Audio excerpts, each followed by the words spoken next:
Ongi etorriak jarduera fisikoa egitea sustatzeko eta mantentzeko estrategia psikologikoen irakasgaira.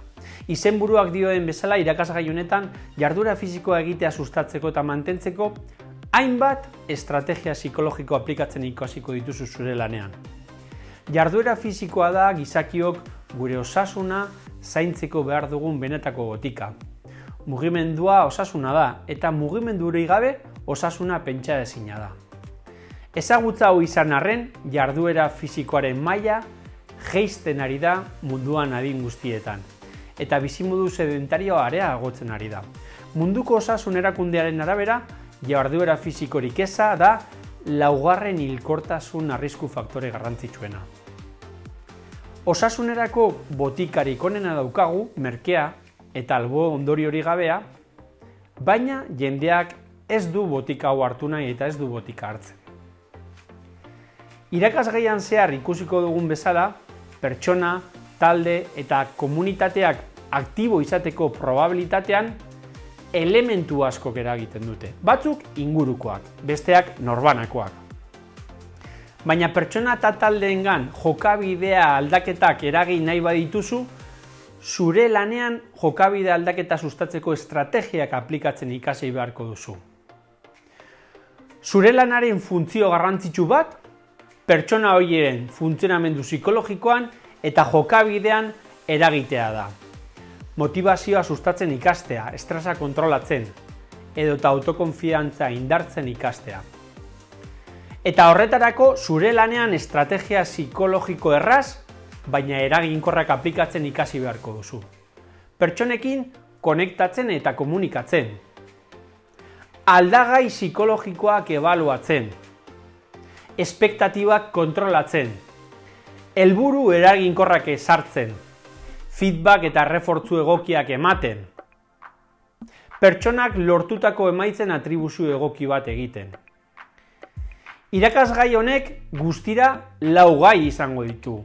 Lehenengo gaian, jarduera fisikoa egitea sustatzean eta mantentzean eragina duten determinatzaileak aztertuko ditugu, ingurukoak eta norbanakoak.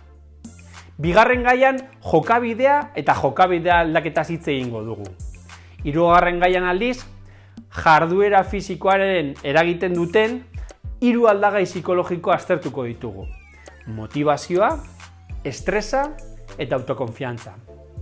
Eta laugarren gaian, jarduera fisikoa egitea sustatzeko eta mantentzeko hainbat estrategia psikologiko zehatzetaz hitz egingo dugu.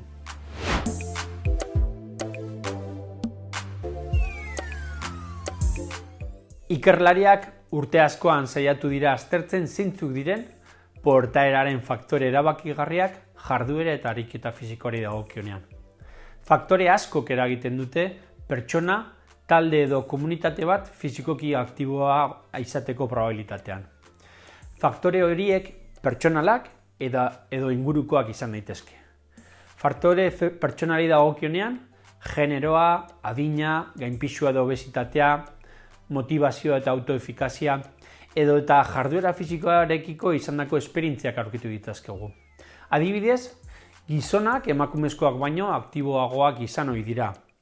Eta adinean gora egin ahala, jarduera fisikoak behera egin ohi du. Gehiegizko pisua edo obesitatea duten pertsonak jarduera fisiko gutxiago egin ohi dute.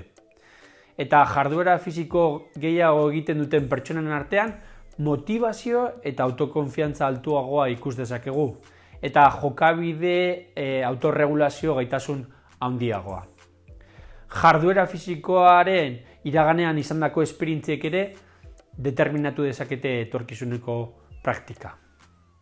Baina pertsonen gertuko inguruneak ere eragin handia du jarduera fisikoa egiterako orduan.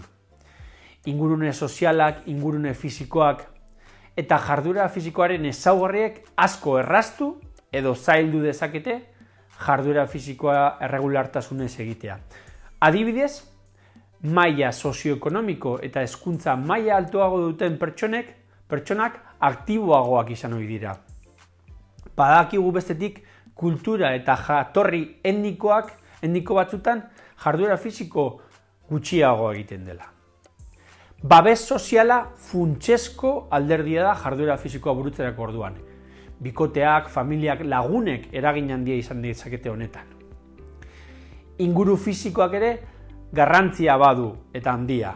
Parke, oinezko bide edota bidegorriek komunitatean jarduera fisikoa sustatzen asko lagun dezakete.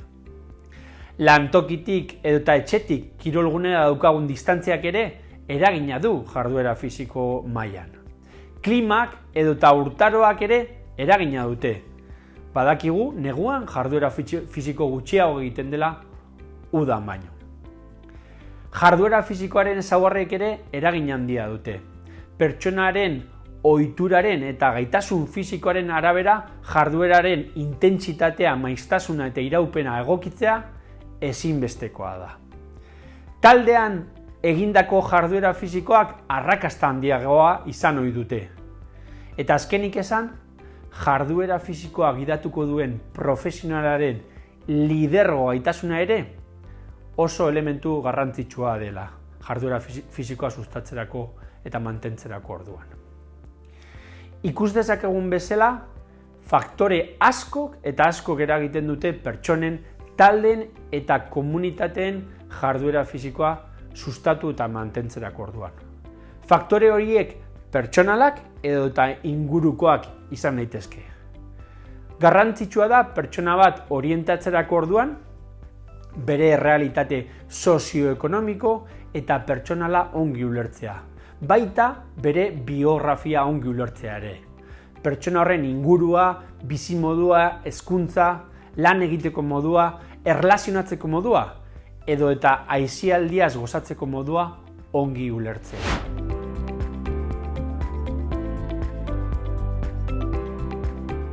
Ikusi dugun bezala, faktore askok eta askok eragiten dute jarduera fisikoa egitean. Eta konturatuko zinen faktore horietako asko pertsonaren kontrolpetik kanpo daudela. Adibidez, inguru sozioekonomikoa, inguru fisikoa, kirolgunen kokapena, eskuragarri dauden jarduera fisikoko programak. Lehen esan dugun bezala, pertsonaren testuinguru hau ezagutu eta ulertzea ezinbestekoa da jarduera fisikoaren sustapen eta mantentzean ongi orientatzeko. Baina pertsonarekin lan egiten dugunean, oso garrantzitsua da bere arreta kontrolatu ditzazkeen elementuetan jartzea. Ezin diogu pertsonari iradoki haren bizitza edota osasuna bere kontrolpetik kanpo dagoela. Pertsona asko aurkituko dugu beren portaeraren eta osasunaren gaineko erantzunkizuna berain gain hartzea lortzen ez dutenak. Eta erantzunkizun hori kanpo aldera transferitzen dutenak. Gure lana pertsona bere osasunaren eta jarduera fisiko mailaren gaineko erantzunkizunerantz itzultzean datza. Hau da, kontrolatu ditzazkeen elementuetan bere arreta jartzen lagundu behar diogu. Eta barne kontrol lekua eta autoefikazia garatzen lagundu behar diogu. Ulertzen zaitut, zure inguruak ez dizu batere laguntzen jarduera fisikoa egiterako orduan, baina zer egin dezakezu zure jokabidea aldatu eta jarduera fisiko gehiago egiteko eguneroko bizitzan? Nola antolatu dezakezu zure denbora? Zertan jarri dezakezu arreta? Zer aldaketa txiki egin dezakezu zure eguneroko bizitzan? Noiz hartu dezakezu tartetxo bat jarduera fisiko pixka bat gehiago egiteko? Kiroldegian ez bada, kalean, parkean, naturan, etxean, nork lagundu zaitzake horretan?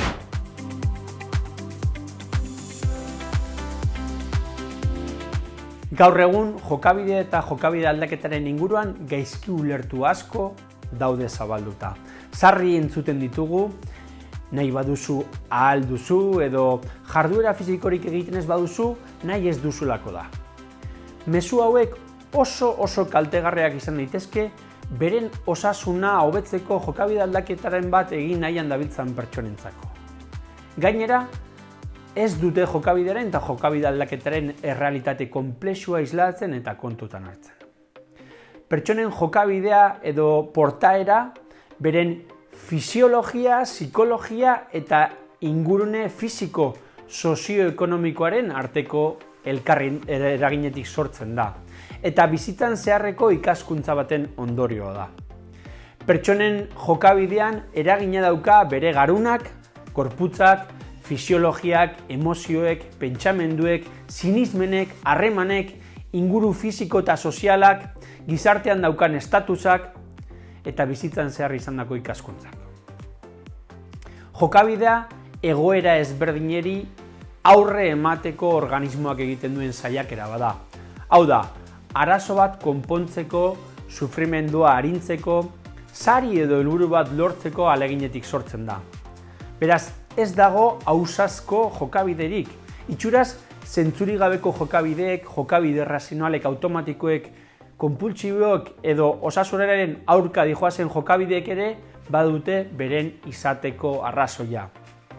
Beraz, pertsonen jarduera fisikoaren preskripzioan ongi lan egiteko, jokabidearen aldaketaren ikuspegi sakon bat garatu behar dugu. Ikuspegi biopsikosozial bat.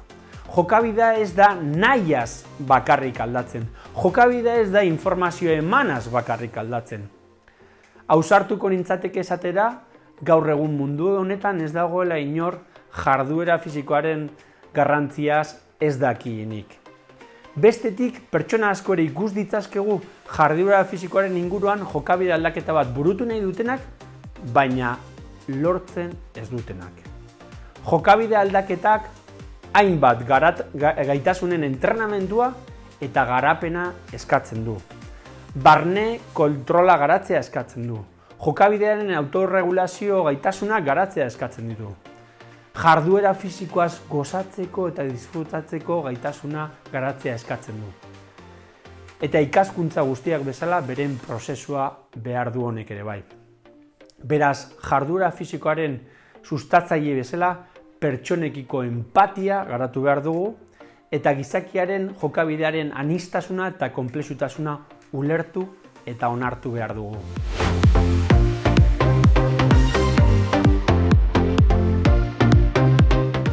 Motibazioa, pertsonak jarduera fisikoarekiko duen interes maila da. Motibazioak energia positiboa sortzen du, aktibazio positiboa. Eta konpromezua, determinazioa, ahalegina, iraunkortasuna edota zailtasunekiko tolerantzia areagotzen ditu. Azken finean, jarduera fisikoa egitea sustatzeko eta mantentzeko behar dugun gasolina da motibazioa. Baina ibilgailuekin gertatzen den bezala, maiz erregaiz hornitu behar da motibazioa. Amaitu egiten baita. Litekena da, orientatzen edo aholkatzen dugun pertsona hori hasiera batean motibazioa handirik gabe jarduera fisikoa egiten hastea. Baina bidean, garrantzitsua da jarduera fisikoarekiko interes hori lantzen joatea. Dibertsioa, sentsazio atseginak, edota konpetentzia sentsazioak sustatzea ezinbestekoa da. Jarduera fisikoaren orientatzaile orok hainbat estrategia psikologiko erabili behar ditu pertsonen motibazioa sustatzeko eta lantzeko. Adibidez, lan egiten dugun pertsona horrekin jarduera fisikoak eskaini diezaizkioken onuretaz gogoeta egin dezakegu. Osasuna, ongizatea, baina baita bere gain hartu behar dituen kostuetaz ere ohartarazi behar dugu. Denbora, esfortzua, ohitura aldaketak. Bestetik, oso garrantzitsua da helburu eraginkorrak eta egokiak ezartzen ikastea. Helburu hauek batez ere jokabidezkoak izan behar dute, eta ez horrenbeste emaitzazkoak. Helburuek lortu eta egin nahi dugun hortara bideratu behar gaituzte. Eta ez ekidin nahi dugun hortara. Helburuak epe labur, ertain eta luzerako helburuak izan behar dira. Eta batez ere helburu hauek zehatzak, neurgarriak eta lorgarriak izan behar dute. Motibazioa sustatzeko erabili dezakegun beste estrategia garrantzitsu bat modelatua da. Hau da, pertsonei eredu esanguratsuetaz hitz egitea. Eta batez ere pertsona hauek egin dituzten aldaketetaz eta jorratu duten bideaz hitz egitea. Azkenik, inoiz ahaztu ezin dugun estrategia psikologiko bat, errefortzua da. Pertsonari diseinatzen diogun jarduera fisikoko plan hori oso atsegina eta errefortzagarria izan behar da. Eta gu geuk errefortzatu behar dugu pertsonak egiten duen ahalegina eta esfortzua.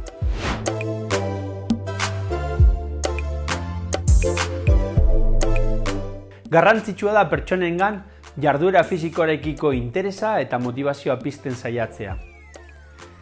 Zaila izaten da hau ordea pertsona batzuengan. Batez ere pertsona hauek beraien bizitzan jarduera fisikoarekin ez badute oso esperientzia ona izan. Asko dira bizitzan zehar jarduera fisikoarekin esperientzia desatseginak izan dituztenak. Gazteetan soin hezkuntzan, eskola kirolean, kiroldegiko ariketa fisiko programa gidatuetan. Esperientzia hauen haritik askok jarduera fisikoarekiko ezin ikusia garatu dezakete. Pertsona hauekin oso garrantzitsua da jarduera, atseginak, interesekoak eta dibertigarriak sustatzea. Eta batez ere, konpetentzia edo autokonfidantza sentsazioa lantzea.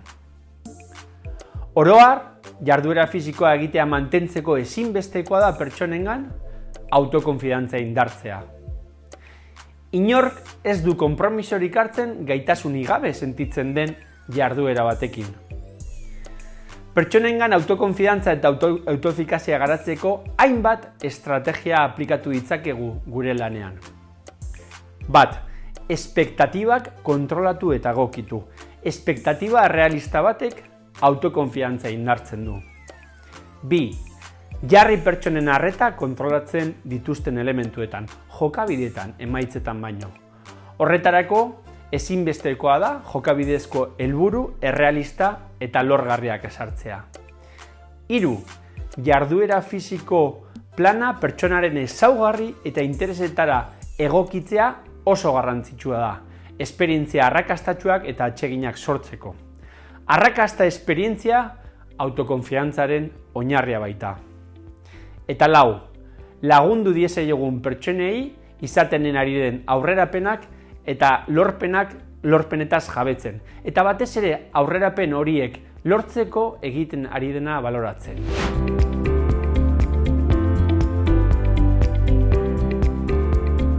Oso garrantzitsua da jarduera fisikoa egitea sustatu eta mantentzeko motivazioa eta autokonfiantza bezalako aldagai psikologikoak indartzea.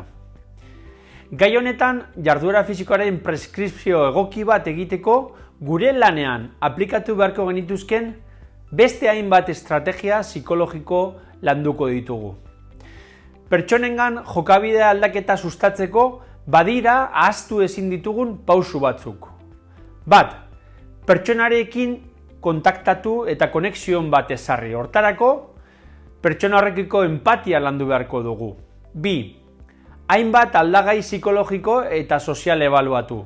Ez bakarrik jarduera fisikoari edo gaitasun fisikoari dagozkion elementuak. 3. Pertsonaren ezaugarriak eta interesak kontutan hartuta, plan bat diseinatu eta pertsonari ekintzara pasatzen lagundu. Eta 4. Pertsonaren aurrerapenen jarraipena egin eta plana egokitu.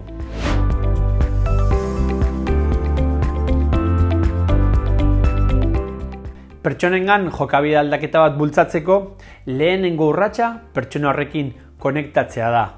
Konexion bat sortzea.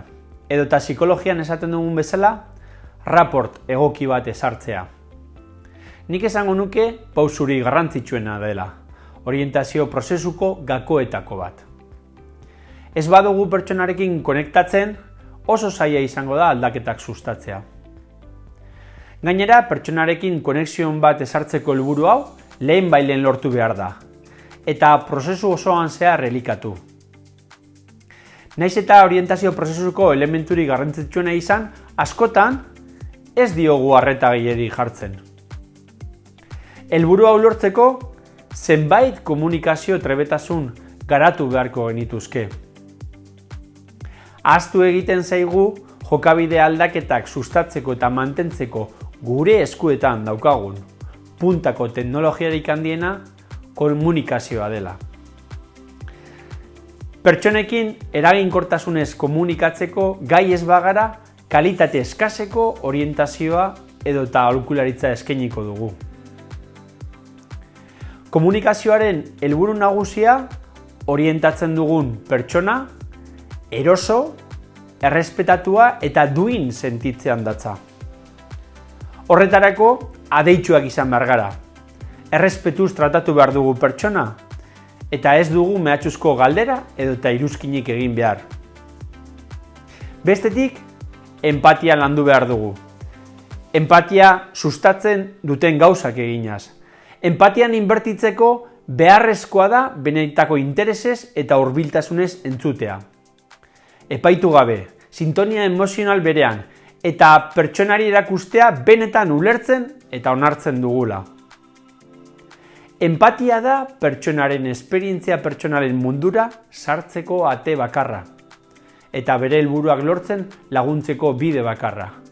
Konexiorik eta empatiari gabe ez dago aldaketarik.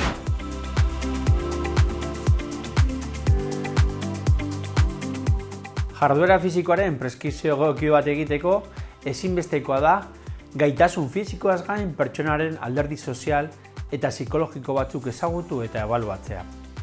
Esate baterako, jokabide aldaketarako duen jarrera, jarduera fisikoa egiten hasteko dituen arrazoiak, espektatibak, sinismenak eta jarrerak, jarduera fisikoa burutzeko familiakideengandik duen babes soziala, eguneroko bizitzan duen estres maila eta estres maila horri aurre emateko dauzkan estrategiak, autoefikazia eta autoestima iturriak, kontrol lokusa, interesak, errekurtsoak edota zailtasunak.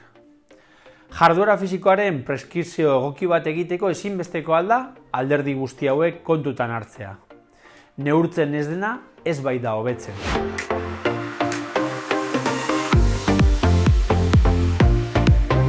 Ebaluazioa eta jokabideen analisi funtzionala egin ondoren, pertsonaren premiak, lehentasunak eta baliabideak ardaz dituen jarduera fisiko plan bat diseinatzeko unea da. Orientatu dugun pertsonari erabakiak hartzen, erabaki horiekin konprometitzen, eta helburuak eta jarduera planak ezartzen laguntzeko momentua da. Oso garrantzitsua da fase honetan, honako ideia hau kontutan hartzea. Bere bizitzan, jarduera fisikoa egiteko ohiturarik ez duen pertsona bat orientatzen ari bagara, ero bere bizitzan, esperientzia txarrak izan dituen pertsona bat orientatzen ari bagara, diseinatu behar dugun jarduera fisiko programa ezin da bakarrik eta soilik gaitasun fisikoak edo eta osasun adierazleak hobetzera bideratu. Uno honetan hori baino garrantzitsuagoak diren beste helburu batzuk ezartzeko unea da. Adibidez, autoefikazia hobetzeko unea da, autoestimua edo motivazioa sustatzeko unea da. Helburu hauek lortzeak hainbat onura psikologiko eragingo ditu pertsonarengan, adibidez, estresa hobeto kontrolatzea, norbere portaerak hobeto kontrolatzea, gogo betetasuna eta motivazioa areagotzea. Eta onura psikologiko hauek jarduera fisikoa egitea mantentzen ahalbidetuko dute pertsona. Eta honela, pixkanaka joango da gaitasun fisikoak hobetzen, osasuna hobetzen, eta bere funtzionamendu orokorra hobetzen. Fase honetan praktikan jarri behar ditugun estrategiak honako hauek dira. 1. Espektatibak kontrolatu. 2. Onura eta kostuetaz hausnartu pertsonarekin. Eta 3. Helburu eta jarduera planak ongi ezarri.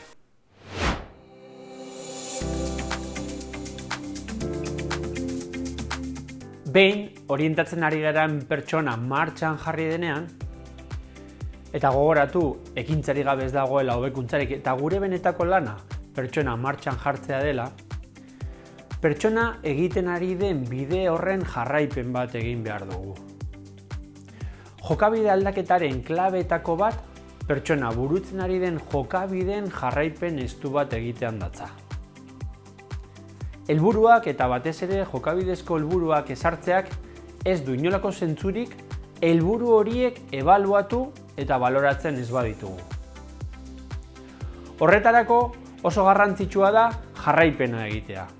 Jarraipena egiteko hainbat estrategia erabil ditzakegu. Batetik oso gomendagarria da, pertsonak bere jokabideen autoerregistro bat eramatea. Adibidez, pertsona oinez ibiltzeko programa batekin hasi bada, autoerregistro batean noiz ari den oinez ibiltzen eta zenbat ibiltzen ari den jasotzea estrategia oso interesgarria izan daiteke. Jarduera fisikoa egitea sustatzeko orientazio prozesu batek ikaskuntza aukera ugari sortarazten ditu. Aukera horiek aprobetxatzea oso garrantzitsua da. Horretarako, pertsona erregistratzen ari den informazio hori jarraipen saio batzuetan aztertu beharko genuke. Saio hauetan feedback eta refortzu teknikak ongi erabiltzea ezinbestekoa da.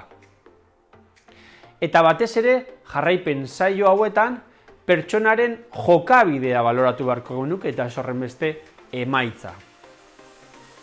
Bestetik, pertsonen arreta ongi egiten ari diren jokabidetara bideratzea ere oso garrantzitsua dira. Badira bi galdera saio hauetan, jarraipen saio hauetan erabil ditzazkegunak. Lehenengo galdera litzateke, zer egiten ari zara ondo aste hauetan? Eta bigarrena, zer hobetu dezakezu eta nola?